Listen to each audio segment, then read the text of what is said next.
Salam alaikum wa rahmatullah, les frères, les sœurs. Je voudrais vous parler d'un sujet très urgent. Ce sujet, c'est une maladie. Une maladie qui a touché beaucoup de jeunes sans même qu'on s'en aperçoive. Cette maladie est pire que de perdre la vue, pire que le diabète, pire que le cancer. Cette maladie, c'est d'avoir le cœur mort au point qu'on est insensible au rappel d'Allah. Peut-être que parfois vous voyez une vidéo sur l'islam, qu'une personne vous parle d'Allah, qu'une personne vous ordonne le bien, interdit le blâmable. Et peut-être que vous vous dites, ah, tu parles trop d'Allah, tu parles trop de religion. Laisse-moi faire mes trucs, laisse-moi vivre ma vie, laisse-moi faire mes péchés, c'est entre moi et Allah, laisse-moi faire mes trucs. Lâche-moi avec ta religion. Si c'est votre cas, questionnez-vous. Questionnez-vous. C'est très grave, c'est très dangereux et c'est très urgent. C'est très urgent. Est-ce que c'est eux le problème? Ceux qui font trop de rappels? Comment tu peux faire trop de rappels sur Allah, subhanallah? Est-ce que c'est eux qui font trop de rappels? Ou est-ce que c'est notre cœur? Est-ce que c'est nous qui a tellement désobéi à Allah, qui s'est tellement éloigné du bienfait d'Allah, qu'on n'est même plus rendu sensible à sa religion?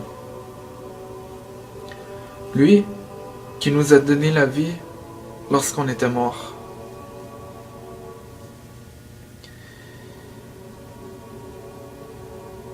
L'imam Ahmed ibn Hanbal, rahimahullah, son fils lui a demandé, Ya Abi, quand va-t-on enfin se reposer? Quand est-ce qu'on va se reposer, oh mon père? Son père a répondu, quand on va avoir un pied au paradis. Ya Allah. Imaginez cette scène. Dès maintenant, vous faites des tonnes d'efforts pour vous approcher d'Allah. Vous faites l'aumône pour Allah. Vous faites la salah pour Allah.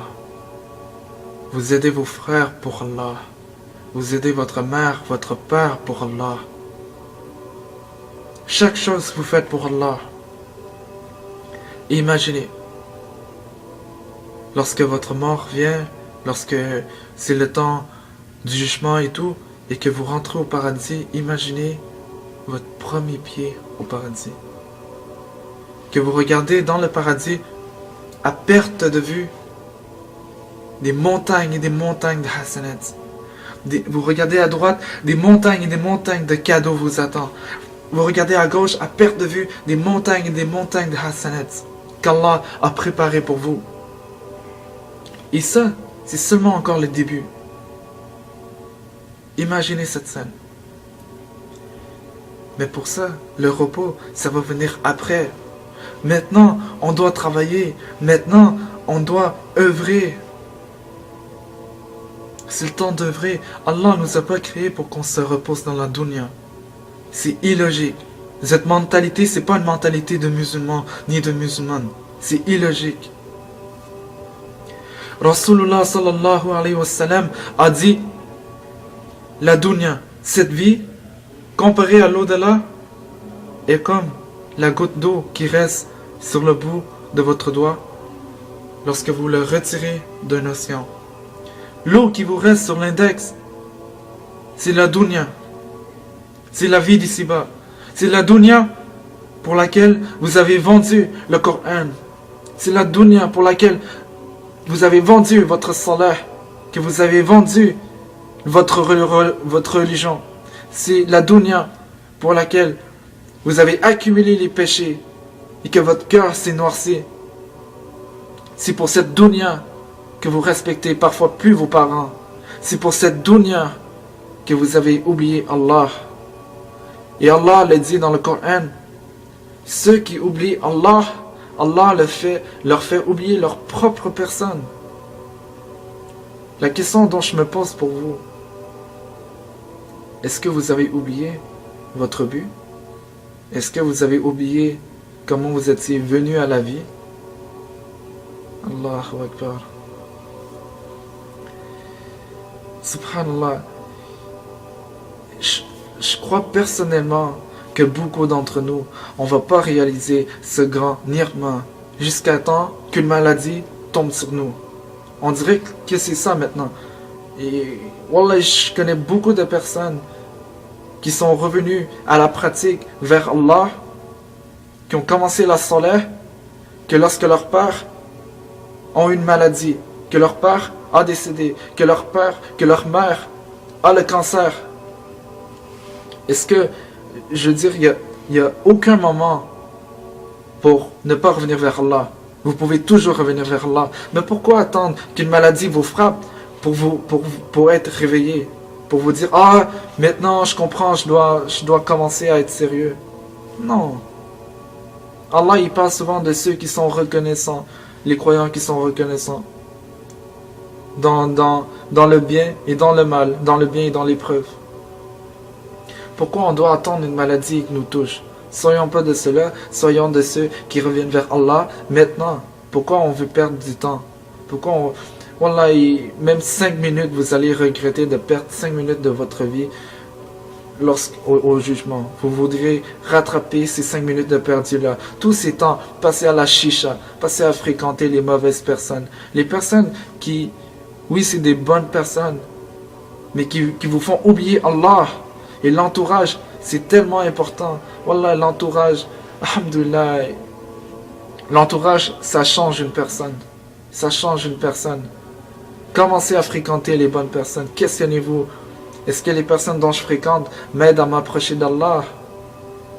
Ou est-ce que quand je suis avec eux, je change complètement? Et réveillez-vous maintenant. Si je vous dis que demain vous allez mourir, si un médecin vous disait que la semaine prochaine vous allez avoir beaucoup de chances de quitter cette vie, qu'est-ce que vous allez faire? Vous allez commencer à faire la salat, vous allez commencer à payer tous vos dettes. Pourquoi? Parce que vous savez que c'est la vérité. Vous savez que l'islam c'est vrai. Vous savez que le Coran est véritable. Vous savez tout ça. Mais pourquoi est-ce qu'on ne le fait pas? Pourquoi est-ce que nos actions sont tellement différentes? On dit qu'on aime Allah, mais nos actions c'est totalement le contraire. La mort, Malak al-Maut, va venir à vous n'importe quand. En ce moment, vous êtes dans votre chambre. Peut-être même vous avez la porte fermée, la porte barrée. Wallahi, Malak al-Maut, l'ange de la mort, peut venir dans votre chambre, ouvrir votre chambre. Vous l'avez barré, il va rentrer quand même d'une certaine façon. Il va venir vous prendre par en arrière. Et vous allez quitter. Il va être trop tard pour vous rattraper. Peu importe où vous êtes, la mort va venir. La mort va venir. Et on ne parle même pas encore des châtiments dans la tombe. Ceux qui délaissent la prière. Les châtiments dans la tombe. Les châtiments dans l'enfer. Waouh, billah, je ne vais même pas parler de ça maintenant. J'ai vu un frère à l'hôpital. Il était en grave état. Il était en grave état, il y avait une grave maladie. Et pourtant, il avait tout le temps le sourire dans son visage. Il était allongé dans son lit, il disait Alhamdulillah, Alhamdulillah, Alhamdulillah. Quelques jours plus tard, je mettais de la terre sur lui. On enterrait toute sa tombe. Je l'ai vu quelques semaines auparavant. Maintenant, il s'est pris sous terre. Peut-être même que demain, je vous croise dans le métro, je vous croise à l'école, je vous croise dans le marché, peu importe. Peut-être que 2 jours suivants, c'est nous qui va vous enterrer. La mort va venir au moment où tu t'en attends le moins. Mais si vous êtes encore vivant maintenant, c'est qu'Allah vous a donné un délai. Et ce délai a une sagesse derrière. Méditez là-dessus. Si vous êtes encore maintenant ici, Allah vous a donné un temps pour vous rattraper. Utilisez ce temps comme il faut. Plusieurs d'entre vous, certains d'entre vous vont se dire ah, je fais trop de péchés. Ah, j'ai trop été habitué à cette mode de vie. C'est dur de s'en détacher. Je me sentir hypocrite envers Allah. C'est dur, je suis pas capable. Subhanallah, pendant 20 ans, moi, j'étais non-musulman. Pendant 20 ans, j'étais un kafir. Pendant 20 ans, j'ai pas tenu de Coran. Pendant 20 ans, j'ai jamais fait de salat. Et toi, tu penses qu'il est trop tard? Et toi, tu penses qu'il est trop tard? Allahu Akbar. Allah dit dans le Coran, Allah est sévère en punition, mais informe les croyants que c'est lui le tout miséricordieux. C'est lui le pardonneur. Allah est sévère, oui, mais tant que tu te repentes à Allah, peu importe le péché que tu fais, sauf l'association, tant que tu demandes pardon à Allah, il te pardonne. Tu fais encore un péché, il te pardonne. Tu fais encore un péché, il te pardonne. Tu fais des montagnes de péché, il te pardonne. Mais est-ce qu'on demande pardon à Allah? Est-ce qu'on demande pardon à Allah? Wallahi les frères, Wallahi les sœurs.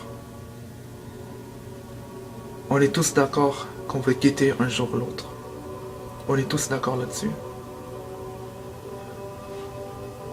Juste cette vérité, ça devrait nous faire réfléchir.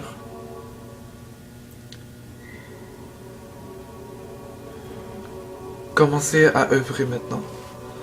Commencez à envoyer le salam entre vous. Commencez à réfléchir sur votre entourage. Comment vous passez vos journées. Comment vous passez vos soirées. Commencez à parler, à vous rapprocher d'Allah.